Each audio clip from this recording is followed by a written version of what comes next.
everyone, it's Nadine from Royal Botanical Gardens, and if you're like me, you're probably itching to get your hands into the soil and start planting. So I'm here to tell you that it's not too early to start planting. There are many crops who thrive in these cooler weather conditions where it's just above zero in the daytime and it might even be dipping below zero into the evening.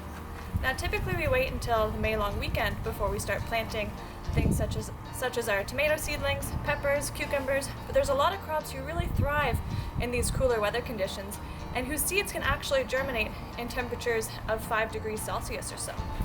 So I've planted peas, I've started spinach, kale, arugula, beets and carrots, and lettuces too, all on this bed over here, and I'd like to give you an update as to how they're doing. It's been about 10 days or so.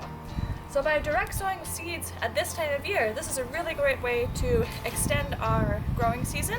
We can also use cold frames, we can start seedlings indoors, but direct sowing right into the ground is an excellent way to get food on the table faster. It's a beautiful early spring day. It's about 8 degrees outside, the sun is shining, it's even snowing a little bit here and there, but there's already things coming up in the garden that have been planted about 10 days ago. So in this bed, I've got peas started on this side. I've got beets here, including some that overwintered from last year. We've got radishes here.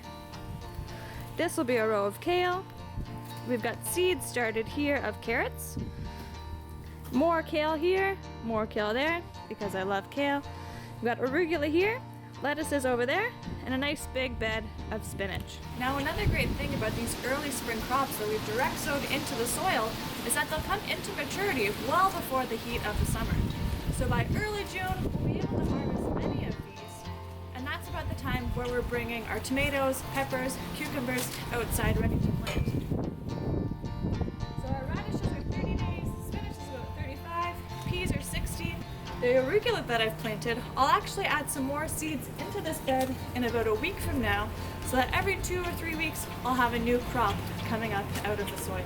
Now if you don't have a backyard, you don't have a garden or a raised bed, you can also grow many of these early spring crops in containers. So in this oak barrel, I've got peas and asparagus planted, which is just starting to peek up out of the soil. And in my friend Herbie here, I've also got peas. This is a container variety of pea.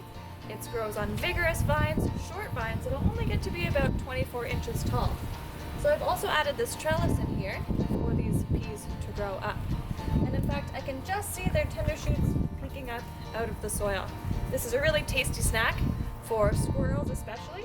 So I've added a little bit of chicken wire to the top of this barrel to make sure that those peas are going to actually come into maturity.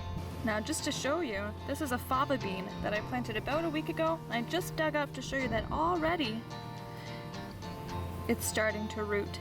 It's germinating, it's putting its roots down. I'll put it back in the ground and hopefully soon enough we'll see that shoot coming up out of the soil. Thanks everyone and happy planting!